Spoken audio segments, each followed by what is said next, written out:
Hello and welcome back to Life's Biggest Questions. I'm Ron Mackenzie Lafergie. We're on Patreon now. Stay tuned to the end to hear more about how you can help out and make your voice heard. The Halloween movies are some of the most classic horror flicks out there, and the slash-em-up villain of the movies, Michael Myers, is one of the most recognizable horror villains ever. And with Halloween coming up in 2 days, this seems like a great time to get spooky up in here. So get ready, it's time to ask the question, what if Michael Myers was real? First of all, let's get this out of the way. Yes, Michael Myers is also the name of a famous comedian. Yes, it was tempting to just say screw everyone and make this video about Mike Myers, but I won't, because that would be mean, and I like my job.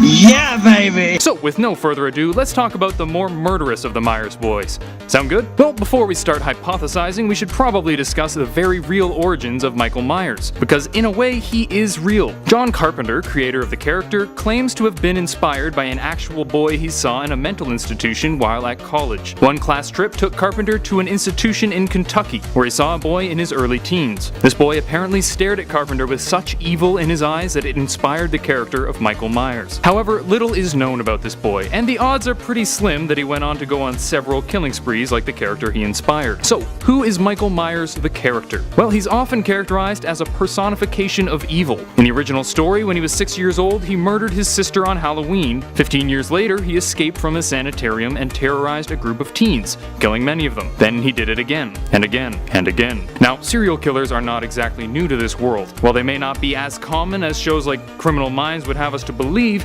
they certainly exist. You need only look to people like Charles Manson or Paul Bernardo to see that some people do incredibly evil things. But what is uniquely terrifying about Michael Myers is that he seems to be just about unstoppable. He can take large amounts of damage undeterred, and even when he's seemingly defeated, he always manages to come back. Shot 6 times? Easy. Burned inside a hospital? No biggie. Shot some more by police? Not a problem, bro. This guy has more lives than a cat. But defying death isn't Michael's only power. He seems to have other supernatural abilities as well. Some claim that these abilities were given to him by the curse of the thorn, while others say that he's simply more powerful because he is pure evil. Either way, Michael has shown superhuman strength and durability, and possibly some sort of healing factor. He also seems to be unnaturally stealthy, able to sneak up on people soundlessly. This would make him particularly terrifying in real life. You never know when he might be right behind you.